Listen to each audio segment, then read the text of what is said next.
Hello students, आज हम आपको सूट की कटिंग बताएंगे। ये हमारा सूट के लिए हमने ये फैब्रिक लिया है और ये हमारा मेज़रमेंट है, जिसमें कि लेंथ है 38 इंच, अक्रॉस बैक यानी कि कंधे हैं 14 इंच, चेस्ट या bust 36 inch, waist 28 inch, hip 40 inch, आगे का गला 6 इंच, पीछे का गला 4 इंच, आस्तीन की लंबाई है 14 इंच और मोहरी है 12 इंच। ये तो हो गई हमारी मेज़रमेंट। ये हमने जो है बॉडी नाप लिया है। एक तरीका होता है, या तो आप बॉडी नाप लीजिए जिसमें कि आप इंची टेप लेके आपको जिसका सूट बनाना है उसका मेज़रमेंट करिए, और दूसरा मेथड होता है कि आप जिसके लिए भी आपको ये सूट बनाना है उसका जो सही नाप का कोई कुर्ता हो उससे आप मेज़रमेंट निकाल सकते हैं।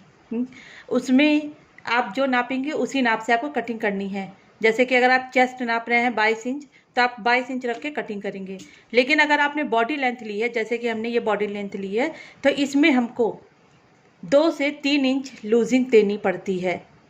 ठीक है, जैसे 36 है तो इसकी हम जो कटिंग करेंगे वो 38 से 39 के बीच की करेंगे। और ये 2 से 3 इंच किस हिसाब से सिलेक्ट किया जाता है, जिस हिसाब से बहुत लोग को एकदम फिटिंग का चाहिए तो हम 2 इंच की लूजिंग देते हैं। अगर थोड़ा सा ढीला चाहिए, मतलब हल्का सा, तो 2.5 इंच, और अगर नॉर्मल फिटिंग चाहिए तो 3 इंच, और अगर बहुत ही ढीला चाहिए तो फिर हम उसी हिसाब से उसको और ज़्यादा बढ़ा लेते हैं। लेकिन लगभग 3 इंच में अच्छी फिटिंग आती है। अब हम इसकी कटिंग करेंगे। कटिंग करने के लिए देखिए, ये हमने फैब्रिक लिया है। अब कटिंग करने का 2 तरीका होता है। एक तो बहुत लोग क्या करते हैं, सीधे इसको फोल्ड किया, जितनी भी हमको लेंथ रखनी है उसको नापा और इसको डबल कर दिया इस तरह से। यहाँ पे गला काटा, आस्तीन काटी और कटिंग कर ली। ये मेथड, इसमें जो है कपड़ा रॉन्ग होने का, कपड़ा जो है हमारा रॉन्ग हो सकता है। अब आप पूछेंगे किस तरह से रॉन्ग हो सकता है। ये देखिए, हमने जो फैब्रिक लिया है इसमें आप देखिए ये बूटी ऊपर की ओर जा रही है। ठीक, अब हम इसको अगर इसी तरह से फोल्ड कर दें, जैसे कि हम लोग हाफ फोल्ड करके इस तरह से करते हैं, तो उसमें क्या होगा, एक पल्ले की बूटी ऊपर और एक पल्ले की बूटी नीचे चली जाती है। इसलिए जो कटिंग करने का सही मेथड होता है वो होता है, जितनी भी हमको चौड़ाई रखनी है, अभी हम मेजरमेंट निकाल के जिस हिसाब से चौड़ाई रखेंगे उसको फोल्ड करते हैं। ठीक, पहले हम आगे का पल्ला काटते हैं, फिर आगे वाले को रख के पीछे का पल्ला काटते हैं नीचे की तरफ से। ठीक है, तो अब हम इसको, पहले आपको आगे का पल्ला काटना बताएंगे, उसके लिए हमने ये कपड़ा फोल्ड किया है। अब हमको कपड़ा किस हिसाब से फोल्ड करना है, ये देखिए हमारे पास जो मेजरमेंट है वो है, देखिए इसमें मैक्सिमम है 40 इंच चौड़ाई वाले। चेस्ट कमर हिप है, इसमें 40 इंच सबसे ज़्यादा है, तो यानी कि हमारी मैक्सिमम चौड़ाई कितनी होगी, 40। अब 40 में हम 3 इंच की लूजिंग देंगे तो हो जाएगी 43, यानी कि हमारा जो हिप का पोर्शन है वो 43 के हिसाब से हमें काटना है। ठीक, अब 43 का अगर हम हाफ करेंगे, ठीक है, क्योंकि ये तो पूरी गोलाई में है ना। ठीक, तो हमें कितना करना है, 43 को इसका हाफ करेंगे तो ये आएगा 21.5। ठीक है, तो हमारी जो मैक्सिमम चौड़ाई हम इसमें देखेंगे वो, पहले तो ये आ गई 21.5। अब हम हिप में जो सिलाई का मार्जिन देते हैं वो देते हैं 1 इंच। ठीक है, तो ये हो गया हमारा 21.5 से 22.5। ठीक, लेकिन अभी भी हमारा ये चीज़ कंप्लीट नहीं हुई है, क्योंकि हम जो कटिंग करते हैं वो हिप के नाप से तो करते हैं, लेकिन जो हमारे सूट की कटिंग होती है वो, अगर आपको याद होगा, तो हम ये इधर गला काटते हैं, ये हमने शोल्डर काटा, ये आर्म होल काटा, ये हमने यहाँ पे चेस्ट का नाप लिया, यहाँ पे वेस्ट का नाप लिया, ठीक है, यहाँ पे हमने हिप का नाप लिया। ये तो हो गया, लेकिन जो सूट की लंबाई होती है फुल लेंथ, वहाँ पे बॉटम हमेशा हिप से ज़्यादा रखा जाता है। तो उसको कैसे नापते हैं, जितना भी हमारी हिप की चौड़ाई नापने पे आई है, ये 22.5 इंच, इसमें 1 इंच और ऐड कर देते हैं, यानी कि 23.5 इंच। तो इसमें हम 1 इंच ऐड करेंगे, ये आएगा 23.5 इंच, लगभग 24 इंच। तो हमें कितनी चौड़ाई रखनी है, 24 इंच। ठीक है, टोटल हमारा आ गया 24 इंच। इस हिसाब से हम कपड़े की चौड़ाई नापते हैं। ठीक है, ये चीज़ आपको क्लियर हो गई। और ये मोहरी, ये जो सूट की जो बॉटम होता है वो हिप से हमेशा थोड़ा सा ज़्यादा इसलिए रखा जाता है, नहीं तो अगर आप इसको बराबर रखेंगे, ठीक है, तो ये जब हम चलते हैं तो हमारा सूट जो है वो पैरों के बीच में आने लगेगा, क्योंकि ये चौड़ाई हमारी इसके बराबर ही होती है, जबकि हमारा जो उभार होता है वो यहाँ पे, अगर हम हिप का उभार देखें तो वो यहाँ पे हमारा ज़्यादा होता है थोड़ा सा। ठीक है, क्योंकि ये हिप जो है हम वहाँ पे नापते हैं जहाँ पे हमारा चाप खुलता है, यानी कि सूट की जो साइड की सिलाई खुलती है वहाँ पे हम ये नापते हैं। तो उसके बाद अगर आप अपना फिगर देखेंगे तो आप देखेंगे कि यहाँ पे राउंड शेप आता है। ठीक है, तो इसलिए अगर हम ये बराबर रखेंगे तो ये देखिए, ये आपका यहाँ पे कट हो रहा है, यानी कि ये कपड़ा थोड़ा सा यहाँ से छोटा पड़ जाएगा। तो जब आप कोई भी चीज़ पहन के इसको चलेंगे तो ये आपका जो कपड़ा है ये दोनों पैरों के बीच में आएगा, इसलिए यहाँ पे हमेशा हम थोड़ा सा हिप से ज़्यादा रखते हैं। चलिए अब हम आपको फोल्डिंग बता दें। अब आपने देखा कि हमें 24 चौड़ाई चाहिए, तो 24 हम ऐसे फोल्ड करेंगे तो 24 का हाफ होता है 12 इंच। तो हमें कितना कपड़ा चौड़ाई में चाहिए, ये 12 इंच पे हम फोल्ड करके इस तरह से देख लेंगे। तो 12 इंच हम ऐसे नहीं कि हम इधर से फोल्ड करेंगे, हम क्या करेंगे, जो हमारा ये कपड़े का किनारा है वहाँ से हम ऐसे 12 इंच नापेंगे। ऐसे ये हमारा 12 आ रहा है तो हम ये इसको फोल्ड कर देंगे, इससे जो है हमारा कपड़ा वेस्ट नहीं होता है। ये हमारी पूरी चौड़ाई जितनी हमें मैक्सिमम चाहिए, सिलाई विलाई सब मार्जिन लेके वो चीज़ ये आ गई है। ठीक, अब हम इसको इस तरह से फोल्ड कर लेंगे, इसको ऐसे प्रेस कर लेंगे। ठीक, अब हम क्या करेंगे, सबसे पहले तो हम ऊपर यहाँ पे इसको स्ट्रेट करेंगे, यानी सीधा कर लेंगे। ठीक है, अब हमको यहाँ पे फुल लेंथ लेनी है। हम जो है 1/5 स्केल का यूज़ करके ये सूट बना रहे हैं, तो हमारी लेंथ थी 38, तो हम इसमें पहले 38 नापेंगे कि कितनी हमारी लंबाई है। ये हमारी 38 लंबाई आ गई, लेकिन हमें 38 नहीं लेना है, हमें उससे ज़्यादा लेना है। हमेशा 2 इंच आप ज़्यादा लेंगे। 38 आपकी लंबाई है तो आपको कितना नापना है, 40 इंच। वो इसलिए क्योंकि 1.5 इंच हमारा नीचे फोल्ड होगा और आधा इंच हम ऊपर कंधे की जब सिलाई लगाएंगे तो उसमें आधा इंच फोल्ड होगा। ठीक है, तो टोटल ये हमको लंबाई से 2 इंच ज़्यादा लेना है। लेकिन अगर आप तुरपाई वाला बना रही हैं, ठीक है, तो तुरपाई के लिए उसमें उसी हिसाब से, क्योंकि तुरपाई ज़्यादा की जाती है, 3 इंच और 3.5 इंच पे होती है, तो उस हिसाब से आप उसके लिए कपड़ा एक्स्ट्रा लेंगे। ठीक है, ये हमारा हो गया कि हमें इतने लंबे ही कट करना है। ठीक, अब हमको क्या करना है, अब हमें कंधा नापना है। अब ये आपने देखा, ये हमने यहाँ पे शोल्डर जो है 14 इंच लिया है। शोल्डर की नाप हमेशा गले के हिसाब से होती है। इसमें देखिए हमारा गला आगे 6 इंच है और पीछे 4 इंच है, यानी कि आगे और पीछे का गला बहुत ज़्यादा बड़ा नहीं है कि बहुत ज़्यादा डीप हो, नॉर्मल गला है, इसलिए हमने जो है कंधा 14 इंच लिया है। यही अगर आप कॉलर बना रहे हैं और पीछे बंद कर देंगे तो ये कंधा आपका 15 इंच हो जाएगा। और इसी के उल्टा अगर आपका आगे पीछे दोनों का गला बड़ा है, यानी कि मान लीजिए आगे का 7 इंच है और पीछे का 8 इंच या 9 इंच है, तो ये यही कंधा आपका जो है वो 13 इंच हो जाएगा। ठीक है, जितना गला डीप होगा कंधा का मेजरमेंट हमारा छोटा हो जाएगा। ठीक है, वो इसलिए देखिए, इसको भी समझिए, क्योंकि ये देखिए अगर हमारा कॉलर होता है, ठीक, मान लीजिए चाइनीज़ कॉलर है, तो ये और ये जो इस गले के बीच की नाप होती है, मान लीजिए हमने गले के बीच की नाप रखी है 6 इंच, ये आपकी 6 इंच की 6 इंच पे ही रहेगी, चाहे आप जितनी बार भी इसको पहने या उतारें। ठीक है, ये बढ़ेगी नहीं, इसलिए हमारा जो कंधा होगा वो टोटल 15 इंच होगा, क्योंकि ये हमारा जो है गला फैलेगा नहीं। ठीक, इसी में आप ये समझिए, अगर आगे आपका 6 इंच है और पीछे 4 इंच के आसपास है तो ये थोड़ा सा पहनने पे फैल सकता है, जब आप इसको कटिंग करेंगे, कटिंग तो आप 6 इंच पे करेंगे, ठीक है। इसके बीच का जो गैप रखेंगे वो 6 इंच ही रखेंगे, लेकिन ये क्या होता है पहनने पे थोड़ा सा फैल जाता है, तो हम इसका जो कंधा है वो 14 इंच रखेंगे। ठीक, इसी के अपोजिट जब गला आगे पीछे दोनों डीप है, ये आगे का गला 7 इंच है और यही पीछे का गला आपका और ज़्यादा डीप है 8 इंच। तो जब हम ये गला पहनते हैं तो ये हमारा दोनों पर स्टेप हैं ये थोड़े से फैल जाते हैं, इसलिए हमें ये कंधा छोटा रखना है। क्योंकि अगर आप ये कंधा नहीं छोटा रखेंगे तो जब आप ये पहनेंगे तो ये आपके देखा होगा आपने बहुत से लोगों के आर्म होल नीचे की तरफ गिरते हैं, तो वो इसी वजह से गिरते हैं कि आपने गला तो डीप कर दिया और कंधा आपने ज़्यादा रख लिया, तो ये आपका आर्म होल जो है वो नीचे की ओर भागेगा।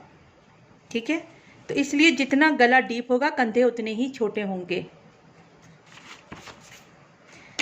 अब इसमें चूंकि हम बहुत बड़ा गला नहीं बना रहे हैं तो हमने इसमें 14 इंच कंधा लिया है, तो 14 का हाफ होता है 7 इंच। ठीक है, ये हमने 7 इंच पे शोल्डर का निशान लगा लिया।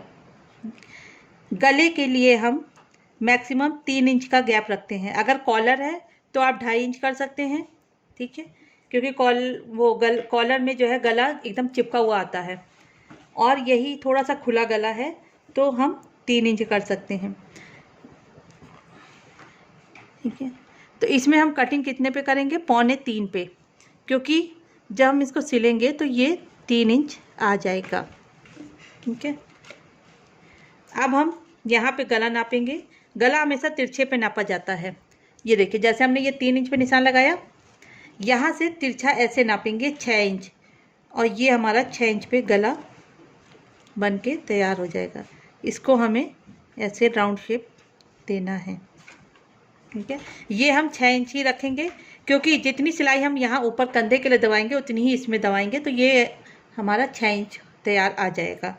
अगर हम मान लीजिए इसको 5.5 काटते हैं, ठीक, तो हम 5.5 काटेंगे और जब इसका गला बनाएंगे वो तो 6 बन जाएगा, लेकिन जब हम कंधे सिलेंगे तो ये वापस 5.5 हो जाएगा, तो गला हमारा नाप से छोटा हो जाएगा। तो गले की नाप में हमें कोई मार्जिन नहीं लेना है, जितना हमें नापा है उतना ही हमें कट करना है। अगर हमने 6 नापा है तो हम 6 ही कट करेंगे। ठीक, आई बात समझ में। अब हमने क्या करना है, अब हमको इसमें जो है 7-7 इंच पे निशान लगाना है। ये हमने शोल्डर पे रखा 0 पॉइंट, ठीक है। ये 7 इंच पे हमने चेस्ट का निशान लगाया, 14 पे कमर का निशान लगाया, और 21 पे हमने हिप का निशान लगाया। यहाँ पे हम चेस्ट की नाप लेंगे पहले 7 इंच पे, दूसरे पे यानी 14 इंच पे हम कमर की नाप लेंगे, और तीसरा यानी हिप पे हम 21 इंच पे हम हिप की नाप लेंगे। ठीक है, अब हम पहले चेस्ट की नाप लेते हैं।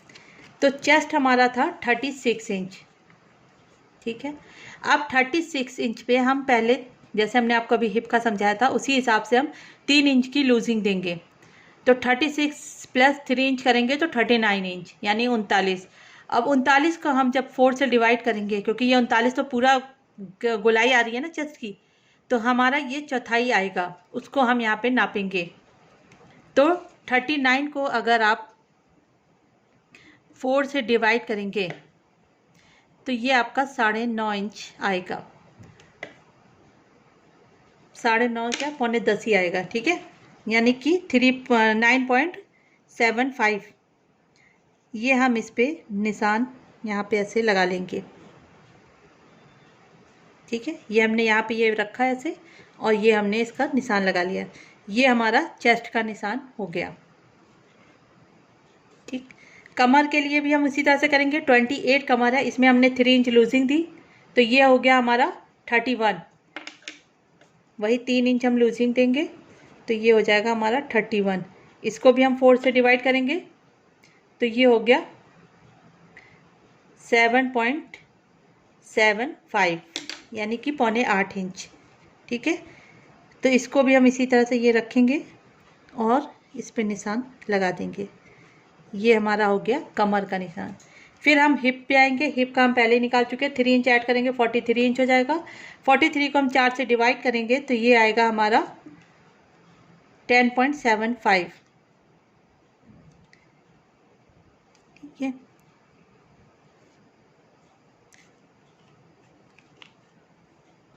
अब आपने ये तो देख लिया कि किस तरह से हमें निशान लगाना है। ठीक है, अब बहुत से बच्चे इस कंफ्यूजन में होंगे कि हम किस तरह से इसको कैलकुलेट करेंगे, क्योंकि इसमें पॉइंट में आ रहा है तो बहुत से बच्चे कंफ्यूज हो जाते हैं। ठीक है, तो आजकल तो वैसे मोबाइल का ज़माना है, आप मोबाइल से भी कैलकुलेट कर सकते हैं, नहीं तो सबसे अच्छा तरीका होता है, देखिए ये हमने इंची टेप लिया। अब हमने जैसे चेस्ट नापा था, चेस्ट था हमारा 36 इंच, इसमें हमने ये देखिए 36 कहाँ आ रहा है इंची टेप में, ये आ रहा है 36 इंच। ठीक है, अब हमको क्या करना है, इसी में हम 3 इंच हमको जो लूजिंग देनी है वो काउंट कर लेंगे। तो 36 के आगे करेंगे 1 2 और 3, देखिए 39 आ गया। अब हमको इसका चौथाई निकालना है, तो चौथाई निकालने के लिए हम क्या करते हैं, जो इंची टेप का स्टार्टिंग पॉइंट है उसको 39 पे रखते हैं, जहाँ पे यानी कि 1 इंच नापा था। इस तरह से इसको ये देखिए फोल्ड करेंगे, ये 39 पे हमने रखा तो ये 39 का हाफ हो गया, ये अपने आप ही इस तरह से देखिए फोल्ड हो गया। अब हम इस हाफ वाले हिस्से को उठा के इस जहाँ पे 39 था, जहाँ पे हमने वो स्टार्टिंग पॉइंट रखा था, वहाँ रख के इसको फिर से फोल्ड कर देंगे। तो ये देखिए हमारा ये चौथाई पॉइंट आ गया। इसको हम इस तरह से फोल्ड करके पकड़ लेंगे तो ये हल्का सा निशान इसमें बन जाएगा फोल्डिंग का, दिख रहा है आपको, ये देखिए। ठीक, ये हमने 4 फोल्ड में कर दिया। अब हमने इसमें कोई कोई कैलकुलेट नहीं किया है, सीधे इंची टेप को उठाया और 4 फोल्ड में कर दिया। अब हमें क्या करना है, अब हम कैसे निकालेंगे, जो हमारा स्टार्टिंग पॉइंट था ये देखिए 9.75, ये अपने आप देखिए फोल्ड किया, ये आ गया। हमने भी कैलकुलेट करके 9.75 निकाला था, ये देखिए 10 से 1 लाइन कम, 9.5 से ज़्यादा और 10 से कम, यानी 9.75। इस तरह से आप किसी भी इसका चौथाई निकाल सकते हैं बिना कैलकुलेट किए। ठीक,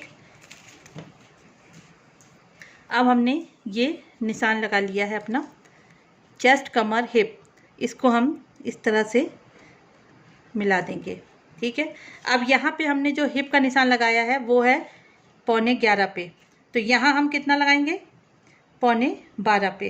ठीक है, तो ये हमारा जो सूट की कटिंग का निशान आएगा वो आएगा 12.25 पे। ये हमने यहाँ पे 12.25 पे निशान लगा दिया। अब इसको हम इससे इस तरह से मिला देंगे। ठीक है, अब हमको यहाँ पे आर्म होल बनाना है, तो जो हमारी चेस्ट लाइन थी, ठीक है, यानी जो हमने 7 इंच पे निशान लगाया था, इसी पे हम जितना भी हमने कंधा नापा है उससे आधा इंच कम पे एक निशान लगाएंगे। जैसे हमारा जो कंधा शोल्डर था 7 इंच, यहाँ पे हम क्या करेंगे 6.5 पे निशान लगाएंगे। ठीक है, और ये हमने 7 इंच पे निशान लगाया था, ये हमारा देखिए इस तरह से शेप आएगा। अब हम इसको आर्म होल के लिए ऐसे राउंड शेप दे देंगे। अब यहाँ पे हमें चेस्ट पे लगभग 1.5 इंच लूजिंग देनी है सिलाई के लिए, कमर पे भी हम 1.5 इंच दे सकते हैं, लेकिन हिप पे बहुत ज़्यादा लूजिंग मत दीजिएगा। हिप में हमेशा 1 इंच लूजिंग ही रखिएगा, क्योंकि हिप पे जितनी ज़्यादा लूजिंग देंगे चाप बनाने में उतनी ही दिक्कत आएगी। जो साइड में हम ओपन करते हैं उसको सिलने में दिक्कत आती है। ठीक है, इसी तरह पूरा 1 इंच की जो लूजिंग है वो नीचे पूरा बॉटम तक चली जाएगी। अब हम इसको कटिंग कर लेंगे। ठीक है, कटिंग के लिए हमने यहाँ शोल्डर से शुरू किया है। पहले हम आर्म होल का शेप देंगे।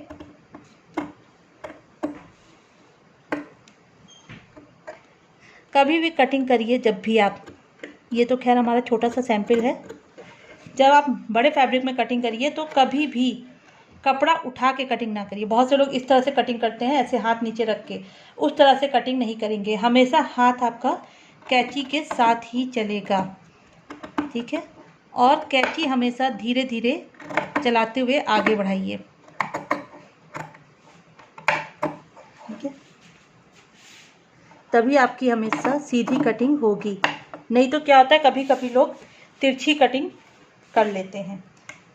अब गले के लिए जो हमने निशान लगाया था उस पर या तो आप सिंपल कटिंग करके इसको बना लीजिए, या फिर बकरम पे बनाना है तो आपका गले का कट नहीं होगा। ठीक है, इसके अलावा आपको शोल्डर कट करना है, जो हमने कपड़ा बराबर किया था। शोल्डर के लिए थोड़ा सा आप गले तक सीधा जाएंगे, और फिर चाहें तो आप शोल्डर को ज़रा सा ऐसे तिरछा कट कर सकते हैं।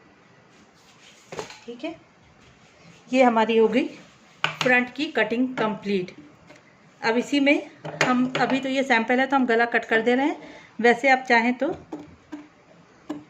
बकरम पे बनाएंगे तो आप गला नहीं कट करेंगे। ठीक है, ये आप इसको ओपन करेंगे, ये आपका सूट का फ्रंट का कटिंग कंप्लीट हो गई। ठीक, अब इसको हम इसी तरह से कपड़े के बैक के लिए हम इसमें जो बचा हुआ कपड़ा है वहाँ पे इसको सेम इसी प्रोसेस में रख के कटिंग कर लेंगे। ठीक है, लेकिन इस चीज़ का ध्यान देंगे कि ये बूटी हमारी जैसे उसमें फ्रंट में ऊपर जा रही है वैसे ही बैक में भी ऊपर जाएगी, यूँ। ठीक है, इसको हम कट कर लेंगे। और आर्म होल की जो कटिंग होती है वो बाकी तो सब सेम रहती है, लेकिन अब जैसे इसमें नेक है, नेक हमारा छोटा है तो नेक हमारा 4 इंच है, तो हम 4 इंच पे पहले ये नेक का निशान लगा लेंगे। ठीक है, और जो आर्म होल की कटिंग है वो बाहर की तरफ होती है, यूँ। बाकी जो चेस्ट कमर है वो सब सेम ही कटेगा। ठीक, ये देखिए आप, ये बाहर हमने निशान बनाया, इसी तरह से ये कट होगा। तो इसके लिए हम ये गले से हमने 4 इंच का जो निशान लगाया है,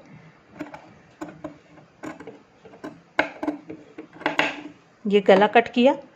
ठीक है, कंधा आपको आगे और पीछे का बराबर रखना है, जितना चौड़ा गला आगे कट किया है उतना ही चौड़ा पीछे करेंगे, उसकी नाप में आप कोई गड़बड़ नहीं करेंगे।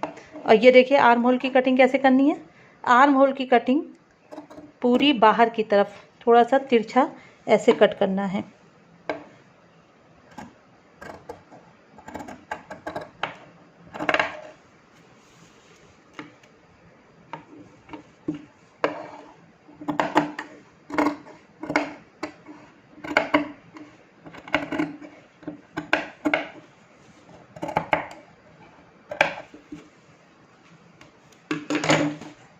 ये देखिए, ये फ्रंट है और ये हमारा बैक है। बैक में देखिए आर्म होल में कितना फ़र्क आ रहा है, ये देखिए। ये चीज़ आपको क्लियर दिख रही है? ये देखिए, ये फ्रंट की, ये बैक की। दिखा आपको पीछे का? पीछे का आर्म होल हमेशा बाहर की तरफ निकालते हुए कट करते हैं, और यहाँ नीचे इस जगह पे मिला देते हैं जहाँ पे हमें सिलाई लगानी है कमर और उसकी। और इसी तरह से कंधे हमारे आगे पीछे के बराबर रहेंगे, लेकिन गले की लंबाई हमने कम कर दी है। ठीक, ये तो हमारी हो गई सूट की कटिंग। अब हम आस्तीन की कटिंग करेंगे। इस तरह का जो कपड़ा होता है उसमें आस्तीन की कटिंग भी बहुत ध्यान से करनी पड़ती है। ठीक है, तो इसमें हम जो है नॉर्मल हम क्या करते हैं, सूट की आस्तीन ऐसे फोल्ड करते हैं और ऐसे फोल्ड करते हैं। ठीक, इसमें हमको इस तरह से फोल्ड नहीं करना है, क्योंकि इसमें भी फिर वही होगा, एक तरफ ऊपर और एक तरफ नीचे आस्तीन हो जाएगी। इसमें या तो हम जो डिज़ाइन है उसी में इस तरह से फोल्ड करें अगर आपके पास पूरा चौड़ाई में कपड़ा है, क्योंकि इसमें जो है डायरेक्शन हमारा एक ही तरफ जा रहा है। ठीक है, हमने चौड़ाई में पूरा कपड़ा फोल्ड किया है। ये देखिए, ये पूरा कपड़े का अर्ज था तो उसको हमने ऐसे हाफ किया और फिर उसको और हाफ कर दिया, तो इस तरह से हमारी ये 2 स्लीव्स कट जाएंगी। या फिर पहले एक आस्तीन काटें और फिर दूसरी काटें। ठीक, अब आस्तीन के लिए आपको कितना कपड़ा लेना है, ये देखिए, ये हमने फोल्ड किया। अब हम इसमें जो है पहले तो हमारी आस्तीन की लंबाई है 14 इंच, तो लंबाई में हमको उसी तरह से लेना है। 14 इंच तो इसकी लंबाई हो गई, और 2 इंच एक्स्ट्रा यानी 16 इंच हमें इसकी लंबाई रखनी है। ठीक, 16 इंच इसलिए क्योंकि 1.5 इंच नीचे मुड़ेगा और आधा इंच ऊपर फोल्ड होगा। ठीक, तो पहले तो हम ऊपर से कपड़े को ऐसे बराबर कर लेंगे लाइन खींच के, और इसके बाद 16 इंच पे ऐसे निशान लगा लेंगे। ये हो गई हमारी कपड़े की लंबाई। मगर इसमें एक चीज़ और ध्यान देने वाली बात है, कभी कभी आप लोग फोल्ड करते हैं तो ये चीज़ ध्यान नहीं रखते कि ये पूरा पीछे तक आ रहा है कि नहीं। तो इसके लिए क्या करते हैं, हम स्केल को कपड़े के फोल्ड में एकदम जहाँ से फोल्ड हो रहा है वहाँ पे एकदम ऐसे करते हुए निकालते हैं। इससे जो है हमारा कपड़ा एकदम यहाँ पे दबा मतलब बराबर आ जाएगा। नहीं तो कभी कभी क्या होता है, ये और अंदर वाली फोल्डिंग में बीच में थोड़ा सा गैप रहता है। ठीक है, अब हम नापेंगे ये कपड़े का आर्म, कितनी चौड़ाई हमको रखनी है। ठीक है, तो हमने जो कपड़े का आर्म होल काटा था वो 7 इंच पे काटा था। इसमें हम जो है चौड़ाई कितनी ले लेंगे, फिर 8 इंच ले लेंगे। पहले हम यहाँ पे 3 इंच पे निशान लगाएंगे। चेस्ट आस्तीन का जो शेप होता है वो 3 इंच पे ये देने के लिए।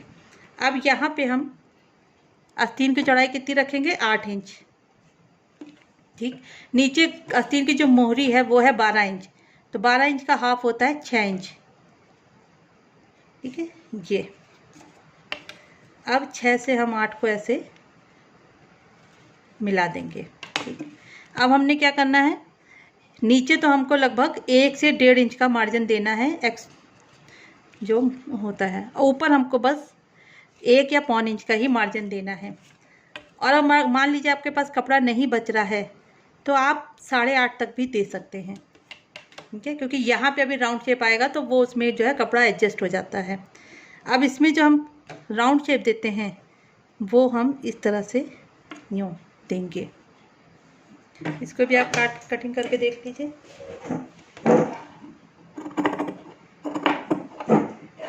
कटिंग हमेशा जो मार्जिन के लिए हमने कपड़ा लिया है वहाँ से होगी। कभी भी सिलाई वाले पे जो निशान लगाया है, जैसे हम 8 इंच पे निशान लगाया है, वो आप कट नहीं करिएगा, नहीं तो आपका सिलाई के लिए कपड़ा नहीं बचेगा। ये देखिए, ये हमारी स्लीव्स की कटिंग हो गई। ये दोनों स्लीव्स एक साथ कट रहे हैं। अब हमें क्या करना है, इसमें हमें इस तरह से शेप देना है जैसे कि आप आँख बनाते हैं, वो भी खाली आगे की तरफ। ये देखिए, इस तरह से ये स्लीव्स कटी है तो खाली हमें एक तरफ ये शेप देना है। ये चारों पल्ले नहीं काटेंगे आप, खाली 2 पल्ले इसके काटेंगे।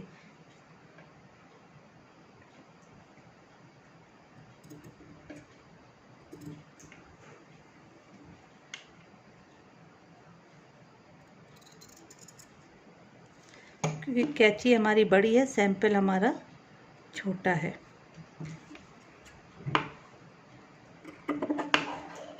तो ये हमारी इस तरह से देखिए, हमने ये राउंड शेप दिया, इस तरह से ये कटिंग इसकी होगी। ठीक, अब हमें ये सारे पीसेस आपस में जोड़ने हैं। तो पहले हम पहले हम गला बनाएंगे।